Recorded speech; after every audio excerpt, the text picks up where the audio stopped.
Tout le monde parle des Bankai d'Ichigo, de Renji et Aizen, et certains sont vraiment sous-estimés et je te présente 5. On commence avec un Bankai particulier, Taiken Tachikaze, dont le Zanpakuto de Wizard Kensei se transforme en poing américain. C'est assez particulier comme on passe d'un bretteur à un bagarreur, et on l'a à peine vu briller durant ses combats comme il tombait toujours plus fort.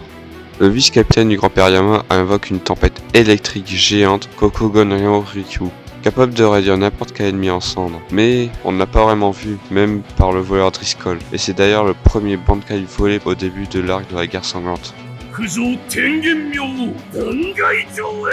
La version améliorée du Bankai de Komamura qui le rend pratiquement invincible. En sacrifiant son armure, il abandonne symboliquement sa vie et devient une entité de pur Reiatsu. Son géant, libéré de toute protection, ignore les dégâts physiques et frappe sans relâche. Kanonbe Ariki, Benihime Aratame, un Bankai aussi terrifiant que brillant comme son propriétaire. Il peut se soigner instantanément, allonger ses membres ou même découper ses ennemis de l'intérieur. Une capacité aussi polyvalente que redoutable, qu'on en regrette de ne pas l'avoir vu plus tôt contre Aizen.